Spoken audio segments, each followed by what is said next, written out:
I wasn't sure if I should talk about this, but it's fresh and I feel like I should. I hate that word should. That's another topic. Um, so my rescue cat, Marlowe, he is 3 years old. I got him a year ago. He had a very traumatic backstory. He lived with an old lady and a bunch of other cats, and she had like a stomach ulcer, and one day it ruptured or something, and she basically bled out and died in her bathroom.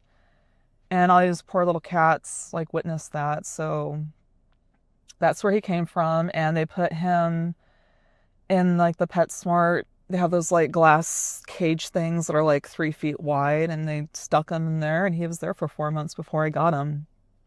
And he had some behavior issues. When I first got him, he just like bit a lot. Um, but we've been working on him, and he's really come around, just having a calm environment, gabapentin. But no, he's doing really good. I'm very proud of him. He's a sweet little boy now, and he's wicked smart, insanely smart for a cat. He does tricks. He's like a dog. He drools. I take him on walks almost every night. He has like a little harness, and he walks on the sidewalk like a little dog. So he's a cat with dog software. It's kind of amazing. But yeah, I mean, I thought, yeah, I kind of assumed, I got him so young. He was 2 when I got him. I'm like, oh, cool. I got like 10, 15 years with this cat, because my other cats, I had 2 other cats previously, both rescues, and they died at 16 and 18 respectively. But I took him to the vet recently, and they did some blood work, just like a checkup, and they found out that he has stage 2 kidney disease, which is rare for a cat that young. And I was really shocked to hear it. I don't know if you know, but a lot of cats, usually when they get older, um, starting to have kidney issues is a very common problem. Um, because they're carnivores, they only can eat meat, like ferrets, and protein is kind of hard for the kidneys to process. So about 50% of cats end up getting it at some point. Again, usually when they're older. So I need to take him in, like do an ultrasound, see if it's been caused by like a tumor or something. But that was quite a shock and unexpected. I just assumed, and there's no cure for it. It's a progressive disease. It can be slowed down and managed, but ultimately it is fatal. My last cat, Spock, he was 16 when he died, and he died of that. He died in my arms. He was doing fine. Like his numbers were really high, and the vet gave, this is Spock. He died in August of 2024. He passed. But yeah, I took him for a checkup, and the doctor was like, his levels are really high. When I see numbers like that, the cat usually has a couple months. Editing Sheila here. I don't know if I made it clear or not, but a Spock had been diagnosed with kidney disease about 3 years before he died from it. I always take my cats to their annual exams. It wasn't like a surprise or anything. We knew it was happening. It was being managed. It just wasn't until that final last visit at the end of 2023 where they gave him 2 months before his kidneys would fail. And I just did everything I could for that little asshole, and he gave me 8 more months. So he was a very sweet, sweet boy. I loved him so much. He was a good boy, a beautiful, gorgeous cat.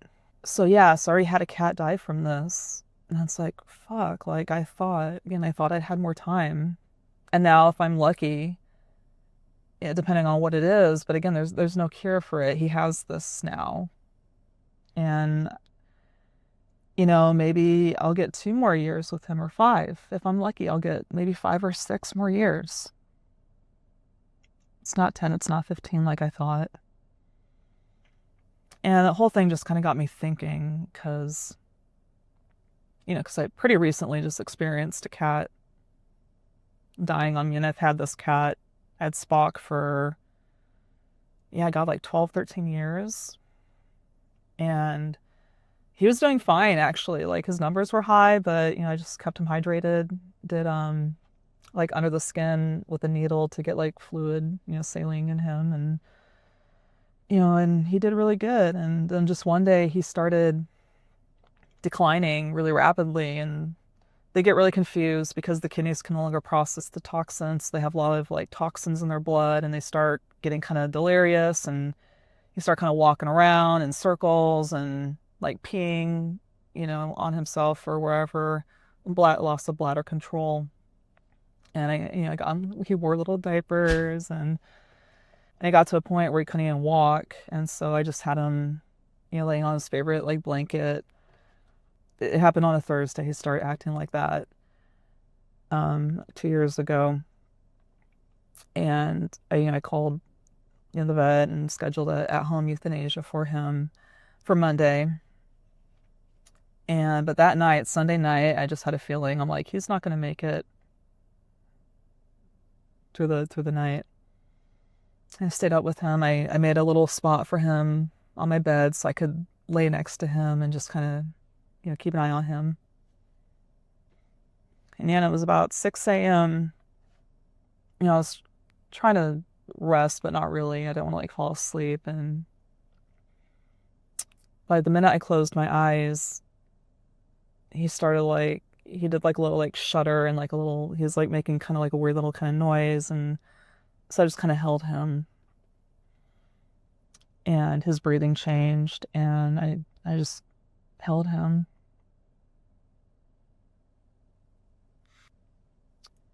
And I could like feel his spirit cross that bridge.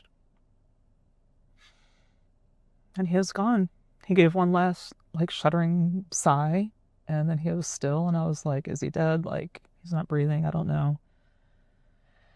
And yeah, he was such a good boy. Yeah, he was such a good boy. I like to think yeah, he died on his own to like save me the 500 from the euthanasia. He was a good boy. I miss him. So I have that fresh in my head. Like that's a very, very recent memory, and pain and loss. And I'm sure you listening, you can relate, whether it's a pet, a parent, a friend, a partner, a child, loss, and death in particular, it cuts to the bone. And that's kind of what I want to talk about today. I know it's a very long ramble, but what I wanted to get at was in this life, in this realm, in this physical plane we find ourselves in, everything is a polarity, right? There's pleasure and pain, beauty and ugliness, joy and sorrow, death and life. They're interconnected in this eternal dance, and you can't have one without the other. And now with Marlowe, my new cat, again, I wasn't expecting it to possibly end so soon. And again, I don't know. He could live to be 15. That'd be great, but I'm not counting on it. I kind of want to prepare mentally and emotionally for the worst because, it's probably what's going to happen. And I wasn't prepared for it to be this soon again. And it just made me question, like, wow, like, is it worth it? Is all this pain worth it? Because losing my two other cats was heartbreaking. And I knew getting a new cat that I would eventually have to cross that bridge again. I just didn't think it would be this soon, potentially. And I was like, wow, is it worth it? And that's the price, right? That is the price of love, is pain, is loss, is heartache, is sorrow. And I still don't know if it's worth it. Like with Spock, all those years, a decade of joy and love and cuddles and petting. And I loved photographing him. He photographed so well.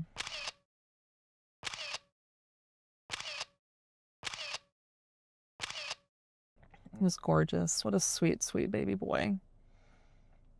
But is it worth it? Because at the end of the day, that loss is the last thing you feel, is like the lasting memory. It's, like it kind of leaves that bad taste in your mouth, right? It's like bittersweet, but the last thing you taste is the bitter, right? There's no sweet to wash it down, no teaspoon of sugar, no honey, no nothing. That's it, just that gaping loss. And, I do believe that, like death is not the end. Like I believe his soul, his spirit is even still here. Like I feel him sometimes, like I do believe that, we're eternal and this is just like a small slice of our experience and we go on to other things or come back. I don't know. So I know he's not gone.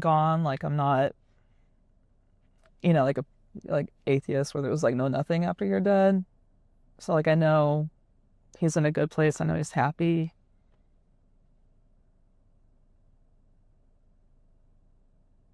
But I still miss him. I'm trying not to get too ahead of myself and be like, oh no, Marlo's gonna die, because he might not. I don't know. It's stage 2. It's kind of um not moderate, but like a half step below moderate. So yeah, my cat is dying. I mean, we all kind of are dying if you think about it, right? Again, this, life is so, it's short, but it's long, right? It just kind of depends. There's no getting through it unscathed. The end point is always going to be that. And it's just kind of weird how with my cat, just kind of rushed up front and center that nothing is guaranteed, right? We all kind of assume, oh, I'll live to be 80 or 90 or maybe 100, something like that. And like, no, like it could be tomorrow, it could be today, it could be in a week or a month or next year.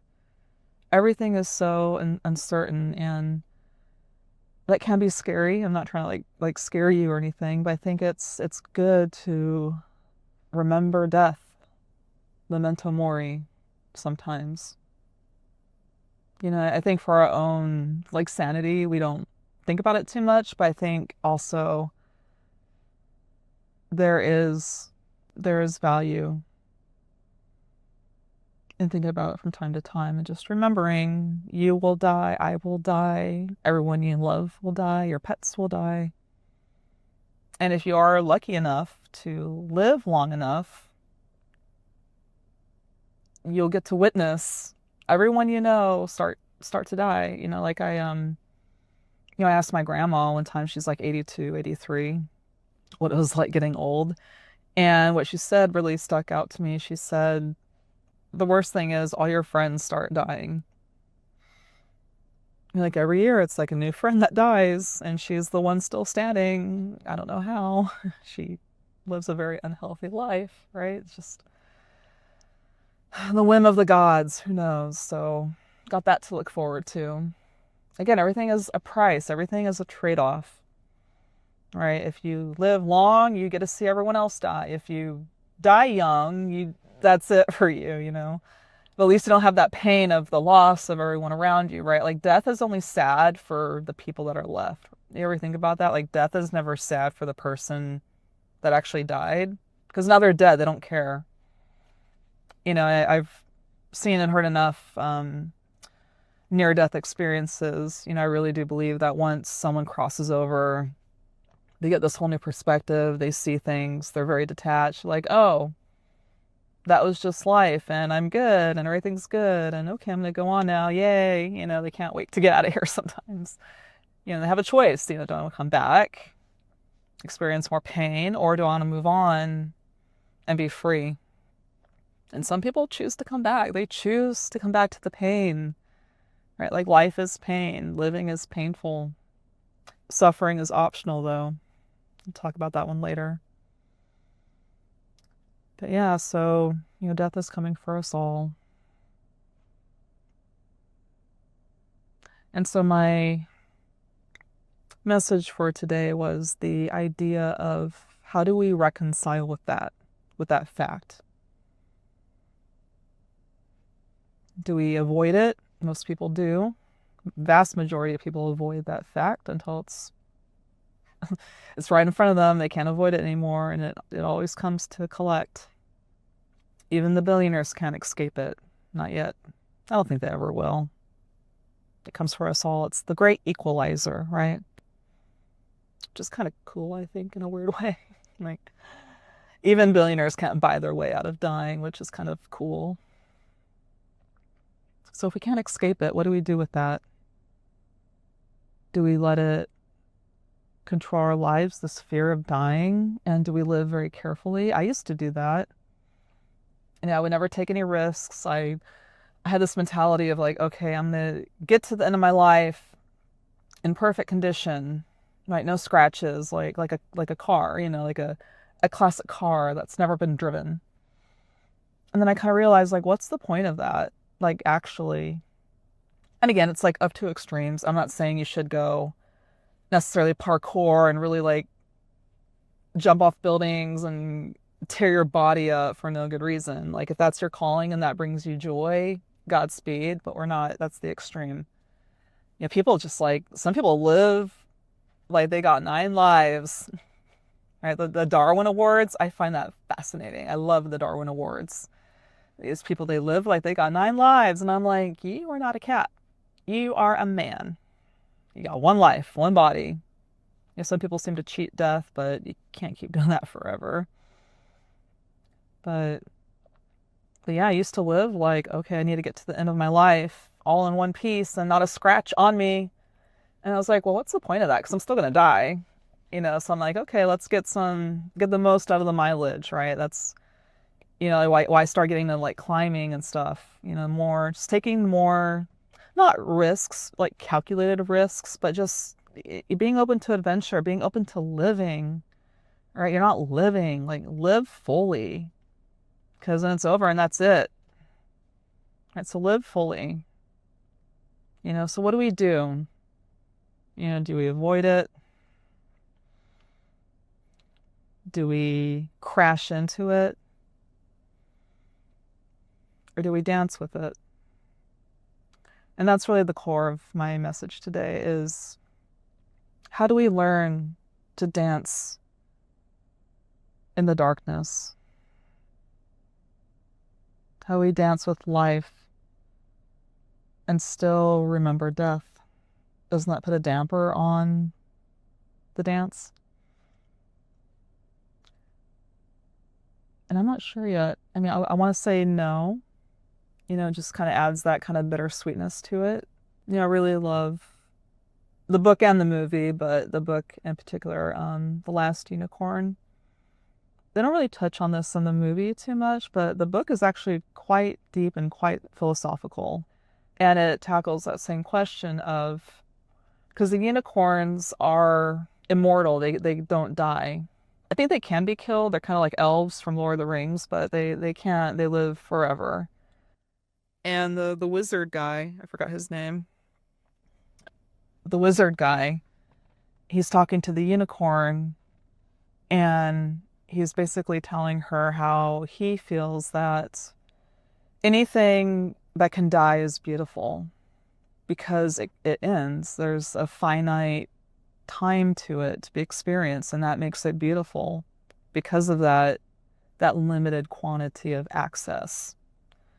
And he even said, even a unicorn, which is the most beautiful creature on earth, is not as beautiful as anything that can die because the unicorn lives forever. So that's like limiting its beauty somehow. Yeah, I was thinking how, like nobody wants to die, right? Like it's scary. It's the unknown. It's forever. Like you're not even aware anymore. And that's really frightening to a lot of people, like the ego and stuff, because it doesn't want to die. It wants to remain, so nobody wants to really die. We all want to live forever. But then I think about, well, living forever kind of seems like it would suck too, right? Especially here in this world. Ugh, like yuck. I don't want to live forever, not on this earth. So it's just kind of, it's like there's no clear, don't want to live forever, don't want to die. Like, The only compromise is you live for a finite number of years. Maybe we feel that 80 years is too short. I don't know. Um, but what would it be then? 100, 200, like 500 years? Like what would be a good lifetime for a human to be like, okay, I lived my life, now I'm ready to die. You know, the Sandman, that show, kind of explored that with one of the characters. It was very interesting. They granted him immortality, and Dream and his sister Death had a bet. Dream's all pessimistic. Pessimistic. He's like, oh, I bet after 100 years this guy is going to be begging for death.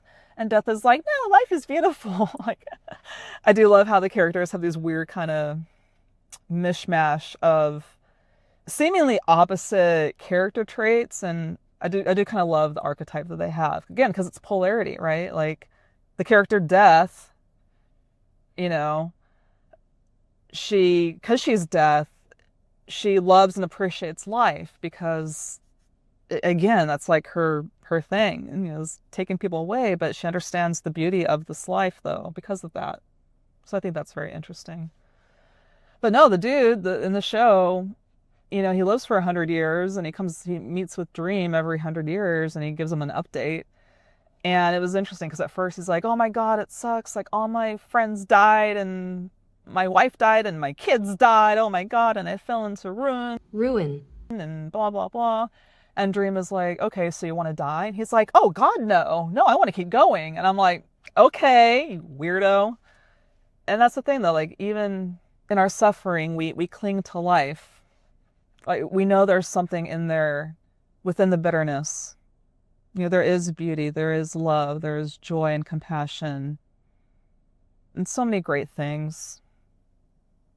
So I get it, but on the flip side, there is the ugliness, there is the war and suffering and pain and devastation and evil in this world, and I hate it. Like I wish we could get rid of it, but we're here. So what do we do with that? I mean, we're here, we're gonna die. Some of us accept that more than others. Yeah, where are you at in this dance between life and death? And for me, this news about my cat really kind of put things in focus of, okay, wow, like again, I just assumed that I would have like a decade with this little guy, and now it's like suddenly shrunk to an unknown number. And it's like, what do I do with that? And immediately it became very clear that the only thing I could do was to lean in and embrace the short amount of time that I have. And it's funny because because when I got him, it was a little rough at first. I actually thought about returning him because it was so bad. He was so anxious, and he started meowing a lot. And I got him. He was quiet. He was quiet as a mouse. That little fucker. He lied to me. I thought he was nice and quiet, and that's what I wanted, was a quiet cat. False advertising. And he was kind of not super aggressive, but like I would just walk by him and he would kind of like bite at my calves, and I've never had a cat be like that. Like all my cats have been very sweet, non-violent, non-aggressive. And he was like high energy and like super like ADHD, just like his mommy. Me, I'm ADHD.